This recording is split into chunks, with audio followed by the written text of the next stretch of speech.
Patuloy na malawakang ulan sa may bandang Southeastern Luzon at Bicol Region at Eastern Visayas patuloy this weekend. Mga maaaring pagbaha, pinag-iingat pa rin. At silangang bahagi ng Mindanao at nalalabi ng bansa, magiging maulan pa rin, lalo na sa bahagi ng Eastern Mindanao. At nalabi ng bahagi ng Luzon, katamtaman pa rin pero overcast at gloomy.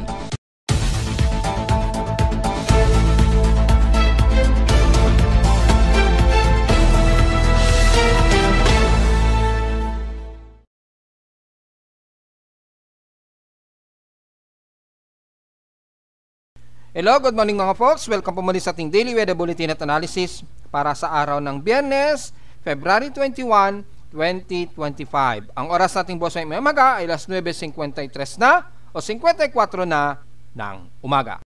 Nakataas ngayon ang heavy rainfall warning ngayon sa Mindanao pa rin at ilang bahagi ng Eastern Visayas at Bicol Region. Mula pa kahapon na tuloy-tuloy silang nakakaranas ng pag-ulan. Gaya na aking paalala, ay ingat po sa mga patuloy o posible pa ring pagtaas ng baha dyan ha. At hindi maiiwasan na maaring magkaroon nga po ng pagbaha lalo na sa may bandang Legazpi, Sorsogon, Eastern Visayas at bandang Surigao Region o bandang Caraga sa may Mindanao. At mula kahapon ay nakakaranas pa rin sila ng moderate and heavy rain showers hanggang kasalukuyan tayo umuulat. At base na rin sa ating Doppler radar, hopefully active ang Doppler radar sa may bandang Eastern Visayas at Mindanao. Well, kung titingnan natin dito sa Doppler radar, bagamat medyo paputol-putol yung ibang data na pumapasok, makikita natin heavy rain showers ang naranasan sa may bahagi ng Leyte, especially sa may bandang Tacloban, Ormoc. At dito hindi kita sa may Eastern Samar region ang Doppler radar. Hindi yata gumagana yung radar systems ng Maasin or bandang Catanduanes radar. Alam ko may radar dyan eh. Hindi yata gumagana. Well, sana maayos ni Pag-asa yung mga Doppler radar systems natin para halos makikita natin yung full coverage ng mataas na water vapor. Ganon din sa may bandang Surigao region sa may northeastern Mindanao. Nakakaranas sila ng moderate and heavy rain showers, lalo na sa may bahagi ng Surigao del Norte. So kasama na ang Dinagat Islands at Siargao Island. Ingat po sa mga pagbaha po ha. At kung maaari ay lumikas na kung medyo binabaha na po at mataas na po ang level ng baha ninyo dyan. Kabilang nasa bahagi ng bandang Butuan and the rest ng Surigao del Sur area. So ingat na lamang mga folks dahil kahapon pa kayo nakakaranas ng heavy rain showers dyan. So sa heavy rain potential ay nakataas ang heavy rainfall warning natin diyan sa may bandang Mindanao nga po ayon sa data feed ni Pag-asa. Ang halos sa buong bahagi ng Mindanao mula Davao Oriental, Agusan del Sur, the rest na ng bandang Agusan del Norte, Bukidnon, Misamis Oriental, Davao City, Zamboanga. So halos buong bahagi ng Mindanao ay nakataas within 2 to 3 hours po yan. Ganon din silang bahagi ng Davao Oriental Occidental, yan, Mapa Oriental o Occidental man yan. Kabilang na rin ang Davao de Oro area, so especially sa may bandang Compostela Valley. Ingat na lamang po, lalo na dyan mas mataas ang level ng water precipitation o ulan.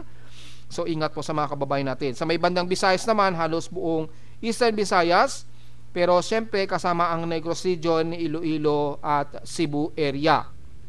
Within 12 hours naman ang nakataas dyan na warning o forecast, thunderstorm watch. At sa ating lightning detection system, dito sa Caloocan, nakadetect kami ng at least mga 3 lightning strikes, especially dyan sa may bandang Quezon Province, bandang Baler, sa kanluran naman bandang Zambales, sa Karagatan. So, nasa vicinity ito ng ating EEZ, so pasok to sa West Philippine Sea. Local tawagan lang natin yan na West Philippine Sea. So makikita po ay mayroong isang pagkidlat ang na-detect. Sa ating current conditions, overcast, gloomy pa rin tayo, haze at mostly cloudy ang umiiral dito sa amin sa Caloocan. So expected sa Metro Manila, medyo haze din tayo. So may umiiral na thermal inversion. Bagamat nasa moderate pa rin ang ating air concentration at 62 index. So magmas po tayo sa mga sensitibong mga baga pa rin. Mula pa kahapon yan, mataas ang ating air pollution level. So magmas po tayo mga folks. Sa lawas sa picture, ito lang, weather station. Kaninang 6:16 AM, nakapagtala kami ng lowest of 24.3 degrees Celsius, so malamig-lamig pa rin. At kahapon naman nakapagtala kami ng pinakamataas na 29.8 degrees Celsius. Kahapon ito ng hapon at 1:41 PM. Dahil very gloomy po tayo naging kahapon, makulimlim, kaya mababa ang temperatura. At nagkaroon din ng mga ilang pag-ulan kahapon sa ilang bahagi ng Metro Manila. At nagkaroon lang kami ng mga light drizzle rains dito sa amin sa Caloocan. So meaning mababa ang heat index sa amin sa Caloocan at 35 degrees Celsius, napakababa. So very comfortable. At kung tatabi sa PX extremes in past 24 hours, well, number 1 pa rin ang San Jose sa Occidental Mindoro na nakaranas ng 34 degrees Celsius na grabing air temperature. So expected pa rin yan ngayong araw. At sa Baguio City ay natiling mababa sa 15.8 degrees Celsius ang kanilang lowest temperature. So mas maginaw pa rin sa Baguio City ngayon at Benguet. Sa Iloilo naman ang Legazpi, nakaranas sila ng 179 millimeters na grabing ulan. Kami sa Caloocan kahapon, 0.3 mm lamang ang naging total rainfall namin. Nagkaroon lang kami ng light drizzle rains dito. Pero maaaring sa may bandang Quezon City, malakas ang buhos ng ulan sa kanila at ilang karatig sa Metro Manila. Sa outside humidity natin, 75%, katamtaman, bumaba ito ng 3% since last hour. High pressure area ang umiiral dito sa atin sa Metro Manila base sa aking barometer reading ng aking weather station na nasa 1,015 hectopascals. Ang taas po, high pressure area na yan. Steady ito since last hour, so expected ang very dry pa rin dito sa may bandang kaluran bahagi ng bansa. Nataon lamang malakas ang ating easterlies kaya mataas ang accumulated water vapor ngayon na nakakaranas tayo ng very gloomy haze at mga kalat-kalat na pag-ulan. Sa ating nilote status, minimum low pa rin tayo, so at least mababa pa. Pero kamustahin natin kung maalon pa rin ba sa lalo na sa ilagang bahagi ng bansa. Since hindi na natin nakikitaan yung shear line o yung frontal system, pero yung surface trap ay mataas na ang accumulation ng surface trap. Kaya mataas ang alon dito sa buong bahagi ng silangan pa rin ng bansa at umiiral pa rin ang mataas na alon sa may bandang extreme Northern Luzon. Pero tuloy-tuloy yan for the next 24 hours na umaabot sa 1.25 meters, so delikado pa rin pumalaot. Pero kung kailangan talagang pumalaot, gumamit po tayo, kung umari, medium sea crabs po o yung medyo mas malalaking bangka ang gamitin po natin dahil masyado pa rin malikot ang karagatan sa buong Northern Luzon at silangang bahagi ng ating bansa na umaabot pa rin ng 1.25 to 2.5 meters ang taas ng alon. Kasabay ng gale force winds, so medyo delikado pong pumalaot lalo na kung maliliit lamang ang inyong mga sasakyang pandagat. So expected maalon, so sa mga may mga ocean sickness, yung mga bumabiyahe sa Roro, uminom na po tayo ng kontrahilo dahil maalog o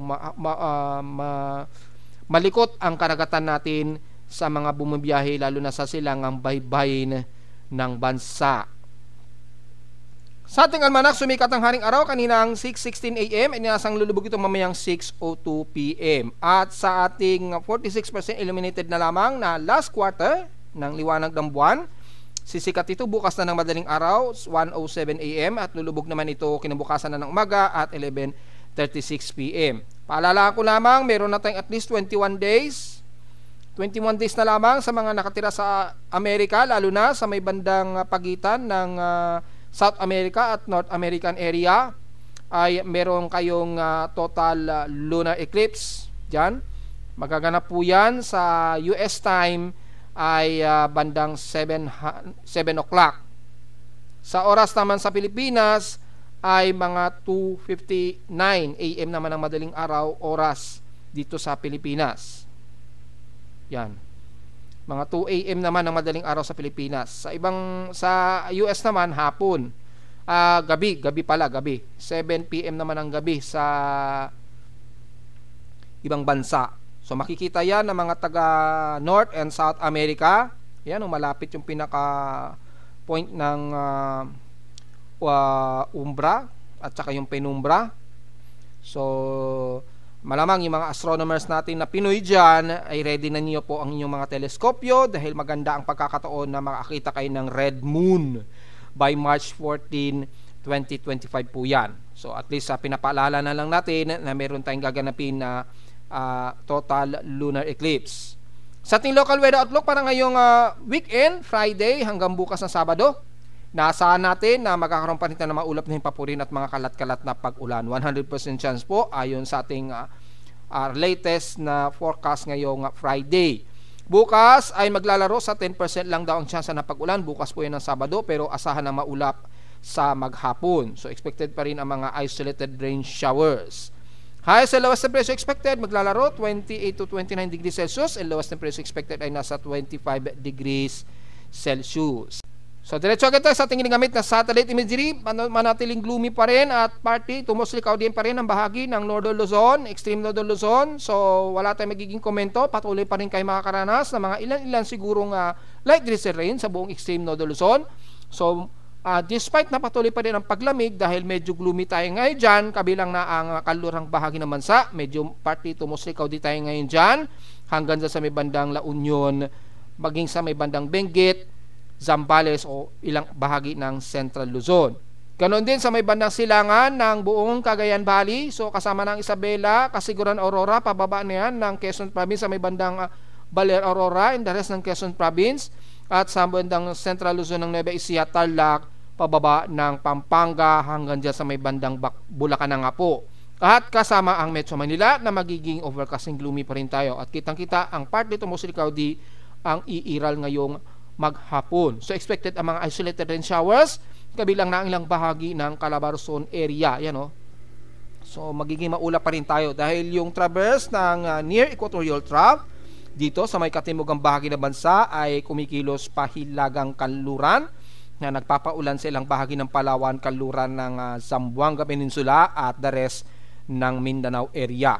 Siyempre, hindi pa rin malulusot ng mga pag-ulan sa may bandang silangan ng Eastern Visayas, kabilang na ang parte ng Bicol region dahil naman sa accumulated o banggaan ng easterlies at yung malamig dito sa may bandang itaas. So nagkaka-accumulate pa rin pero hindi na masyado notifiable ang shear line. So medyo scattered siya at hindi na masyado distinguishable ang shear line. So ibig sabihin napakanipis na ng ating amihan sa bansa at unti-unti na nga po kasing nagpapalit ang galaw ng klima. At habang sa nagpapalit ang klima o nagta-transition, asahan natin na magiging maulan ang ilang bahagi ng katimugan ng bansa at asahan ang madalas na localized thunderstorms. Mula naman sa bahagi ng Mimaropa, well, asahan natin ang moderate to heavy rain showers ngayon ang nararanasan ng mga taga-Palawan. Yan, lalo na sa may bandang Batara sa Balabac. Hindi rin ligtas sa maaring ulanin pa rin ng moderate rain showers ang bahagi nga po ng Puerto Princesa and the rest ng Batarasa hanggang Balabac. Siyempre, hindi pa rin ligtas na makakaranas ng malawakang ulan ang Kalayaan Group of Islands dyan, pagitan ng South China Sea at West Philippine Sea, at makikita po ang malawakan pa rin na pag-ulan sa may bandang Southern Luzon, especially ng bandang Bicol region. Mula sa ilang bahagi ng Surigao del Sur and the rest ng bandang Legazpi hanggang Sorsogon ng Kapuyan, moderate to heavy rain showers, ingat po sa potential na pagbaha, kabilang na ang Catanduanes Island. Kitang-kita naman po sa pinaka-satellite imagery natin. So despite na gloomy ang Camarines Norte, mula dyan sa may bandang Pulilo, the rest ng Quezon Province, ng Aurora, at dyan sa may bandang Atimonan, Quezon, ay magiging maulap tayo dyan. Hindi mawawala ang mga ilang kalat-kalat na pag-ulan na may ilang pagkilat at pagkulog. So kung titingnan natin yung NGT para sa mga localized thunderstorms, ay so far ay may mga pagkulog at pagkilat na umiiral sa may bandang Sorsogon area. Patawid na yun ng bandang Eastern Visayas. Ayun, yung mga cluster na yun ng mga kulay green indicated ang mga localized thunderstorms. May mga pagkulog at pagkilat. Ingat na lamang po dahil bunsod na nakakaranas din kayo ng mga moderate and heavy rain showers. The rest ng buong Sama region, so hindi na natin isa-isahin, halos buong Sama region nakakaranas ng moderate and heavy rain showers, kasama na ang buong Leyte, yan, so Mapatakloban man yan, Ormoc, hanggang dyan sa may bandang southern part ng Leyte, nakakaranas kayo ng malawakang malalakas na ulan. Ingat po sa mga pagbaha, kung kailangan mag-evacuate, kailangan na nating agahan ang preparasyon. Sa Central Visayas, ganun din ang parte ng Cebu, nakakaranas kayo ngayon ng malawakang ulan dyan. Kung titingnan natin ang NOAA satellite imagery para mas detalye na wave ng mga maulan, yan, makikita po ang buong bahagi ng Cebu, Bohol, kabilang na ang Negros Oriental, umaabot na rin sa may bandang Panay Island ang malawakang ulap at mga mahihina at katamtamang ulan. Sa ngayon, mga light to moderate showers ang nararanasan ng mga taga Cebu, Bohol, Negros Region at Panay Island. So kasama na dyan sa may bandang Panay Island ng Iloilo, Mapakapis man yan o Aklan. Yan. Mag-ready na lamang ng pananggalang sa ulan dahil anytime ay bubugsuin kayo ng mga buhos ng ulan, mga light to moderate showers. And some moderate to heavy rain naman pagdating sa may bandang Bohol, especially ng mga taga Babini, Duero hanggang Valencia. Ingat na lamang po kung sakaling magkaroon ng malakas na buhos ng ulan na tuloy-tuloy na potentially magkakaroon ng mga pagbaha. Mula naman sa may bandang Mindanao, sa may silangang bahagi ng Mindanao, lalo na ng mga taga Surigao Region, nabanggit na natin kanina, mula Dinagat Island and the rest ng Surigao del Norte, Agusan del Norte, Agusan del Sur, the rest ng Caraga at Surigao del Sur, moderate to violent rain showers ang umiiral ngayon dyan, kabilang na dyan sa may bandang Tandag, Cortes, Cantilan, sakop ng Surigao del Sur o Surigao del Norte boundary. At mula sa may bandang katimugan ng Surigao del Sur, dyan sa may bandang Tambina, Hinatuan, Bislig, the rest ng east portions ng Mindanao, moderate and some heavy rain showers mong umiiral sa inyo dyan, hanggang dyan sa bahagi nga po ng Davao de Oro, ng Compostela Valley, Davao Oriental, syempre uulanin ang bahagi ng Davao del Norte, syempre ang City of Davao, uulanin din, kalat-kalit ito at may mga localized thunderstorms. Ingat sa mga potensyal na pagbaha, lalo na sa buong bahagi ng Northern Mindanao, mula dyan sa may bandang Butaan, Ginuog ng sakop ng Misamis Oriental, siyempre isla ng Camiguin and the rest ng Cagayan de Oro area. At mula sa bahagi ng Cagayan de Oro, damay na ang Bukidnon o sa may bandang Malay-Balay at Valencia, hanggang dyan sa may bandang Iligan at Misamis Occidental. Nakakaranas din kayo ng mga maulap at mga kalat-kalat na pag-ulan, katamtaman hanggang ilang bahagi ng mga areas na yan, makakaranas ng ilang clusterized heavy rain showers. So almost rest ng Davao Region mula sa bahagi nga po ng Davao del Sur hanggang Davao Occidental at Sorsogon area, sakop na ang buong Cotabato, South Cotabato, Sultan Kudarat hanggang area ng Maguindanao at North Cotabato. Nakakaranas kayo ng mga ilang moderate and heavy rain showers po, sakop at kasama na ang bahagi ng Lanao del Sur. So ingat po at magdala ng pananggalang at ingat na lamang kung sakaling malakas ang buhos ng ulan sa inyo at asahan ng biglaang flash floods. Moderate to heavy rain showers na naranasan ngayon ng mga taga Zamboanga City, isla ng Basilan at Hulusulo at ilang bahagi ng Zamboanga del Norte.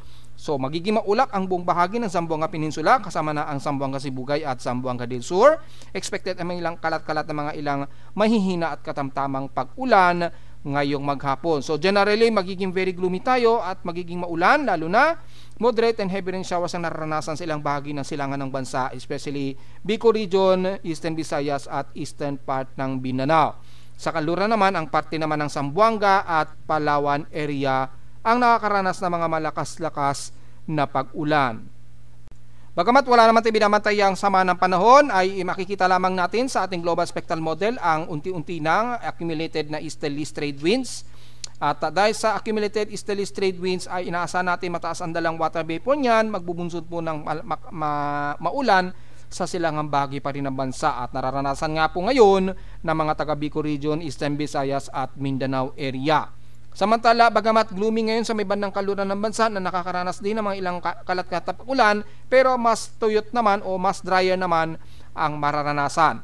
Nagkakaroon lang kasi ng transitioning ng ating klima, kaya nagkakaroon pa rin tayo ng mga maulan, lalo na sa Metro Manila, sa NCR. So ilang bahagi ng kaluran ng Luzon o Southern Luzon at west portion sa Visayas, medyo glumit nakakaranas muna ng mga maulan at mga pagkulog at pagkidlat.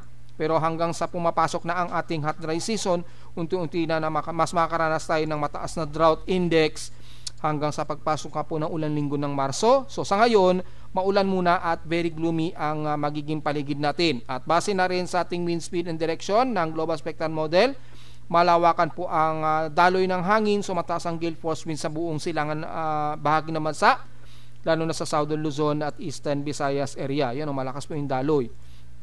So medyo nahahaluan pa ng manipis na northeasterly sa may bandang extreme Northern Luzon, kaya may nakakaramdam pa kayo na maginaw na temperatura. Medyo maginaw pa dyan. Manipis pa ang daloy ng ating amihan dyan. Pero hindi na singgaya noong January na talagang maginaw. Ngayon, medyo nabawasan na ng husto o nababawasan na ang lamig na dala ng amihan dahil numinipis na nga po ito. At habang nagpapalit ay so far malakas po ang daloy ng hangin sa eastern sections ng bansa na magdadala naman ng mga kalat-kalat na malawakang ulan. Wala naman tayong namamataan na anumang low pressure area since mataas ang atmospheric pressure natin mula sa may bandang Southern Luzon at Visayas at pataas na yan ng bandang extreme Northern Luzon. Gaya na aking report kanina, umabot na nga po sa 1,015 hectopascals ang atmospheric pressure dito sa amin sa Caloocan, meaning high pressure area ang buong bahagi ng Metro Manila. So malabo po na may mabubuong low pressure area kapag ganyang kataas ang atmospheric pressure. So mataas, high pressure tayo. So malabo po magkaroon ng anumang pamumuo ng anumang low pressure area sa may bandang Luzon. Pero sa katimugan ng bansa, patuloy pa rin magkakaroon ng mga transitioning nga po ng climate, kaya nagkakaroon tayo ng mga tuloy-tuloy na near equatorial traps at mga surface trap na nagbubunsod ng malawakang ulan. Malalakas po ng mga paulan sa iba't ibang bahagi sa katimugan ng bansa. So ingat po sa mga kababayan natin dyan dahil mas madalas kayo makakaranas ng malawakang ulan. Base na rin sa ating computer models ng GFS at ECMWF, puro surface trap lamang nakikitaan natin dito. At sa ngayon ay wala tayong namamataan na anumang sama ng panahon tropical wave na binabantayan. So yun lamang ang magiging concern natin, mataas o moderate average rainfall ang mararamdaman lalo na sa katimugang bansa, which is hindi naman tayo nagkamali ng ating climate analysis, which is nilabas din yan ng NOAA since noong unang linggo ng February. So nangyayari na ngayon ang above average rainfall na kung babalikan natin ay umaabot sa mahigit 50 to 65% na magkakaroon tayo ng mga above average rainfall probability, especially sa may bandang Visayas at Mindanao area. At least malinaw na po yung analysis natin since nung unang linggo ng February 2025. Sa ulat lindol naman, well, kani-kanina lamang mga 9:22 AM nagkaroon tayo ng at least intensity 2 na lindol na i-post ko yan sa ating Facebook page. Yan, kitang-kita sa ating seismometer at sa aking seismograph sa aking webpage. Makikita kaninang 9 dito mga 9:23 AM nag-arrive dito sa amin sa Caloocan. Pero doon sa pinaka-closest sa epicenter 9:22 AM ang measurement. Since mula sa short period seismic generated mula sa data feed ni PBOX, yan ay nasa may ng southwest ng Claveria, Masbate. May magnitude na 4.6 at may epicentral depth of 10 km. Kaya nakaramdam sila ng at least intensity 2 na pagyanig sa paligid ng Masbate. Hopefully walang nagkaroon ng mga crackings at mga ilang structural minor damage. Asahan ang ilang aftershocks pero nasa karagatan nito at malabo ang tsunami warning. Dahil mababaw lang naman ang deep sea surface dyan. So, kahit na 10 km lang epicentral depth, hindi ito sapat para makapag-generate na malakas na tsunami wave dyan sa may bandang Claveria. So, naramdaman ng mga taga Burias Island ang intensity 2 na pagyanig. And hopefully, walang nasaktan at wala namang nagkaroon ng damages. At ngayon ay, kanina ay nailabas na yan ng mga social media platforms at mga media ang balita tungkol sa intensity 2 na lindol sa Masbate.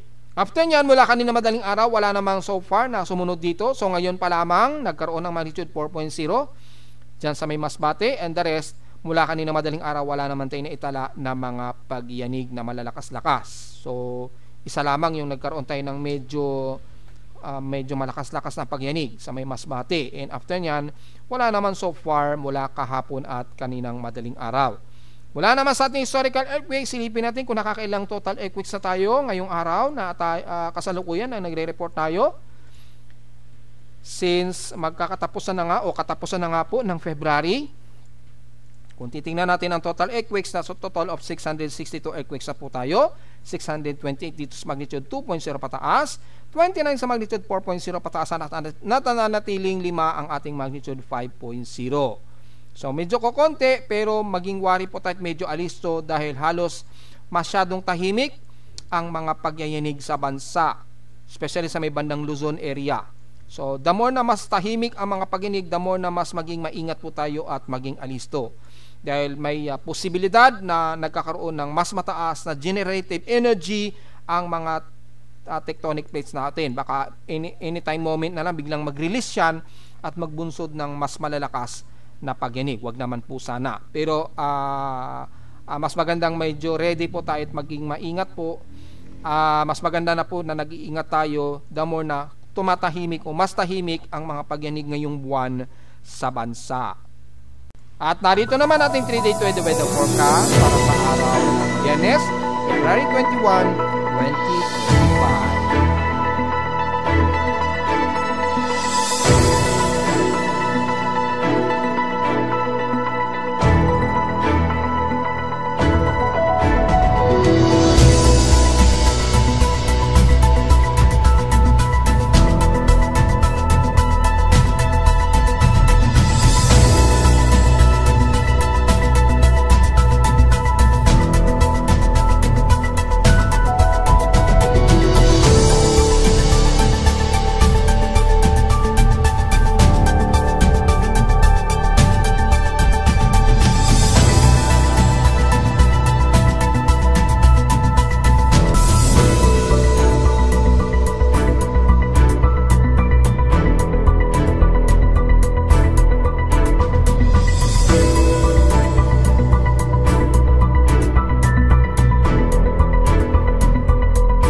Hanggang dito na po ating daily weather bulletin at analysis para sa araw ng Biyernes, February 21, 2025. Huwag mo kalilimutan na mag-like, share, and subscribe po sa ating YouTube channel at visit lang ang anytime sa ating website at www.pimoweather.com para sa iba pang detalye na gusto malaman na hindi natin isama ngayong maga sa ating report at magdala na lamang ng pananggalang sa ulan dahil madalas-dalas makakaranas na naman tayo ng mga scattered rain showers at may mga localized thunderstorms.